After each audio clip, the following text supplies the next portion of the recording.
안녕하세요. 반갑습니다. 오늘 여러분들과 함께 살펴볼 내용은요. 화면에 보이시는 대로 국민의힘 김경률 비대위원이 자신의 페이스북을 통해서 총선 불출마를 선언을 했다. 예, 총선 불출마를 선언을 했다.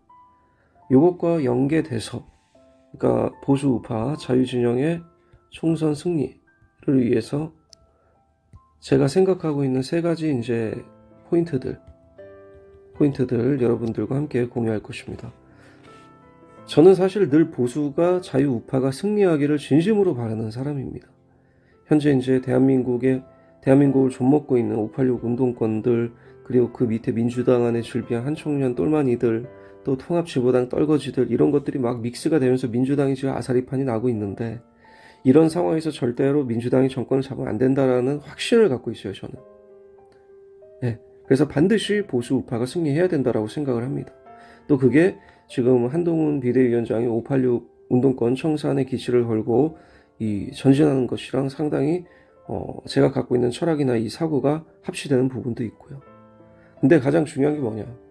우리가 지지율 30% 중반 초반 나오는 대통령을 앞에 내세워가지고 총선을 승리로 거둘 수 없다라는 것이 포인트입니다. 지지율이 너무 떨어져요. 지지율이. 그러니까 승리하기 위해서는 여러분 어떻게 해야 됩니까? 거리를 둬야 된다는 거죠. 대통령과의 거리 두기가 중요하다. 이게 첫 번째입니다, 여러분. 이게 제일 중요한 거예요, 여러분. 만약에 이게 불편하다. 자유우파에서 이게 불편하신 분들도 있을 거예요. 우리가 우리 손을 뽑은 대통령인데 우리가 대통령과 거리를 두고 무슨 총선을 하냐, 그게 무슨 의미가 있겠느냐, 이렇게 생각하시는 분들은 그러면 깔끔하게 한동훈 비대위원장 주저앉히고 예? VIP 신임받는 용액관들 중에서 한 사람 뽑아서 당 총선을 이끌라고 하면 됩니다. 근데 본인들도 아마 아실 거예요. 그렇게 하면 총선이 작살난다. 예, 작살난다. 이거 알고 있습니다. 그렇기 때문에 그렇게 못하는 거죠. 예, 그렇게 못하는 거죠. 지금 이 김경률 씨의 이 총선 불출마 이 사태는 사실 이 어떻게 보면 좀 과하게 해석을 해보면요, 여러분. 이 지금 한동훈 비대위원장이 이끄는 지금 이 비대위 자체가 용산의 아바타다. 용산의 입김에서 자유로울 수가 없다. 네, 자유로울 수가 없다. 라고 우리가 이야기를 할 수가 있습니다. 이게 지금 일반 국민들은 다 이렇게 생각할 수 있는 가능성이 굉장히 높아요. 네. 그러니까 용산이 시키는 대로 이제 비대위가 집행부가 됐다라는 것이죠. 그러면 그렇게 된다라고 하면 사실 총선은 어떻게 승리를 하겠느냐? 총선은 어떻게 승리를 하겠느냐? 그러니까 종국에는 여러분 답은 여러분 뻔한 거예요. 대통령 지지율이 올라가거나 여러분 대통령이 지지율이 올라가서 지금 총선을 치러야 되는 국힘을 밀어줄 수 있는, 국힘을 이제 서포트할 수 있는 정도의 이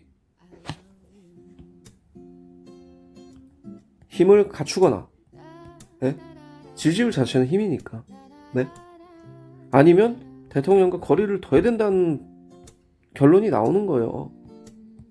네? 근데 1번은 안 돼. 네, 1번은 안 된단 말이에요, 현실적으로 지금.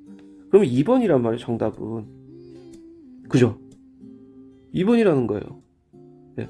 아니, 30% 초중반 나오는 대통령의 지지율, 그리고 그런 대통령의 말과 지령을 집행하는 비대위가 만약에 그런 집행부의 모습을 보여준다면 총선 못 이기는 거죠. 네? 못 이기는 거죠. 그러니까 이번 김경률 불출마 자체가 제가 무슨 이 사람이 굉장히 훌륭한 정치적 식견이 있고 시대 정신이 있고 훌륭한 사람이다라고 생각하지 않습니다. 다만 이 사람이 이 출마를 하지 않는 모양새 자체가 굉장히 일반 국민들이 볼 때는 불편하다라는 거죠. 그리고 총선 승리를 위해서도 국힘에 별로 그렇게 썩 좋은 모양새가 아니다라는 것입니다. 자, 김경률의 불출마는 한동훈 비대위의 독립성에 그야말로 엄청난 리스크를 던져주는 것이고, 국민들 눈높이에서, 여러분 물론 아까도 제가 서두에 말씀드렸을 것 같지만 김경률의 발언이 지나친 감이 있지만 그렇다고 해서 이것이 용산의 외압이 용인돼도 된다라는 것은 아니죠. 예? 그러니까 용산의 외압이라고 강력하게 의심되는 상황이 연출되는 이런 부분에 굉장한 거부감을 느끼는 이 국민들이 많다라는 것입니다. 그러니까 당과 용산의 관계를 예? 동반자로서 서로 윈윈하는 모양새, 즉 과거처럼 구닥다리식으로 여러분 무슨 수직적으로 무슨 위계 질서 속에서 찍어 누르는 방식으로 이게 21세기의 국민들에게 맥힙니까 여러분? 안 맥힌다. 수평적 평등한 관계에서 발전이 되는 것입니다. 아니면 과거에 이제 문재인 정부 시절처럼 문비어천가를 불러야 돼요. 그리고 언론은 우리가 뭐 공영방송들 다 휘어잡고 계속 이제 이 윤비어천가 불러줄 수 있을 정도의 그런 토양이 되면 됩니다. 근데 그게 사실적으로 안 되잖아요. 예. 그러면 우리는 민주당과는 다르게 더 우리가 수평적인 어떤 민주주의를 발전하는 방식. 과거에 여러분 이 민주당과 청와대의 관계는 거의 이 구태 정치의 그냥 끝판왕 아닙니까? 문재인 정부가 경제부터 부동산지 완전히 조져놓고 국가 안보 파괴에도 민주당에서 비판 한번 하지 않았어요. 부동산 정책 29번 나올 동안 여러분 누가 따끔하게 비판을 했습니까? 예? 그때 뭐 민주당에서 문재인 대통령 향해서 양도 구육이라 등등 뭐 이런 식으로 비판한 사람이 있어요? 없어요. 예? 그래놓고 그 사람들이 지금 이 국민의힘이 무슨 뭐 민주정당이 아니다, 뭐 용산의 뭐 꼭두각시다, 뭐 이런 식으로 비판하는 거는 굉장히 문제가 있는 거죠. 예.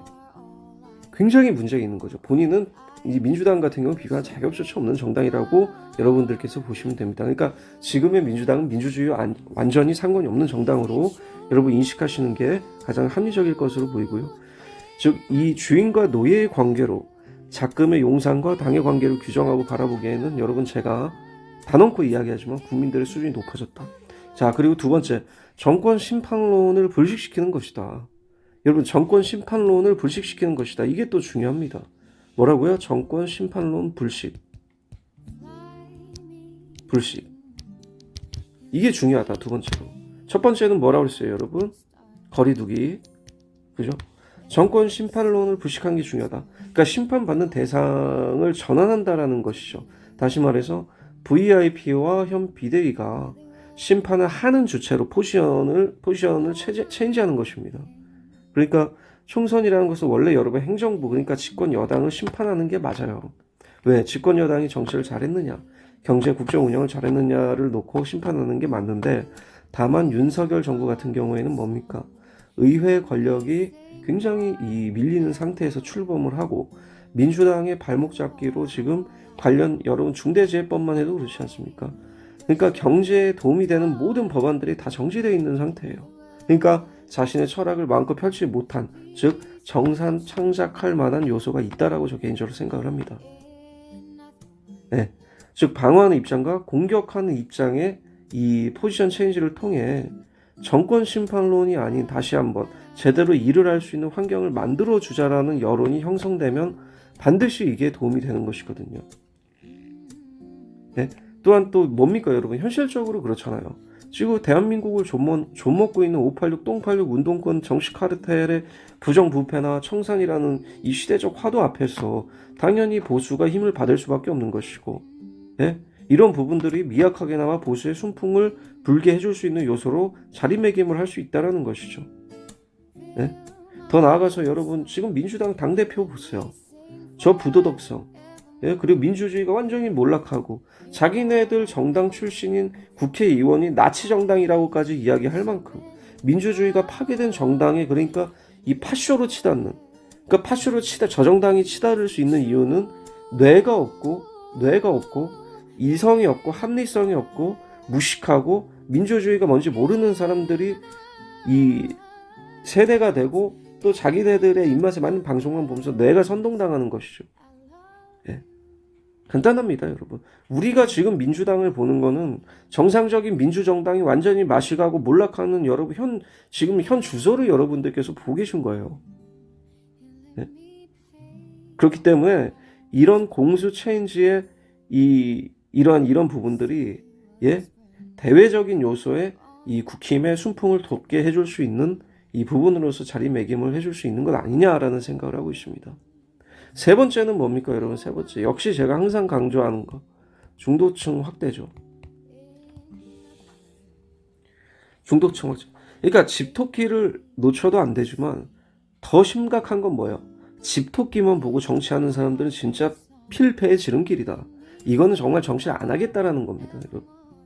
선거라는 거는 뭐예요? 분명히 내가 상대방보다 더 많은 이 우군을 만들고 내 진영의 경계선을 상대방 진영까지 확대를 할수록 승리할 가능성이 높아지는 거죠. 땅 따먹기라는 거예요, 여러분. 땅 따먹기. 이런 개념으로 보시면 돼요.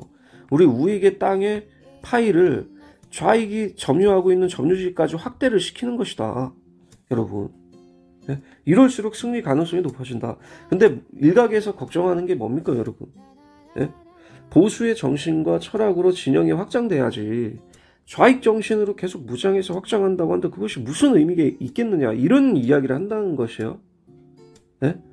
그러나 단언코 말하지만, 그래서 586 운동권, 한청년 애들, 통진단 찌끄레기들 저렇게 즐비한 저 정당 정권을 내놓는 게 낫다라고 생각을 합니까? 네? 우익은 제가 늘 이야기를 하지만, 제가 방송 예전 은퇴하기 전에도 분명히 말씀드렸지만, 우익은 시간이 필요하다. 진영을 갈무리할 수 있는 시간들이 반드시 필요하다. 네? 그것이 교육 분야건, 노동 분야건, 문화건, 경제건, 국제 정치건, 우익의 정신과 철학이 사회에 뿌리 박힐 수 있는 시공간이 필요한 것이에요.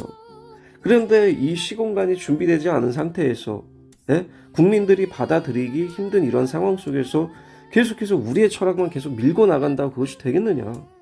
설득이 되겠느냐? 일단 국민들 설득하고 표를 받고 진영을 갈무리를 해야 되는데, 국민들 너네 이거 다 틀렸어 라고 이야기를 해버리면 과연 그거는 정치를 하겠다라는 건지 승리를 하겠다라는 건지 저는 알 수가 없다라는 것이죠. 예? 그러니까 이 원칙론은 보수 이 정신과 보수 사상을 이 포인트를 쥐고 들어가는 원칙론을 가지고, 예? 그거를 고집하다가 싸그리 전멸할 것이냐, 아니면 일단 시간을 벌기 위해서라도 우리가 움직일 이 운신의 폭을 가져갈 것이냐, 그게 굉장히 저는 중요하다고 생각을 합니다. 네, 오늘 방송은 여기까지고요. 시청해 주셔서 대단히 감사합니다.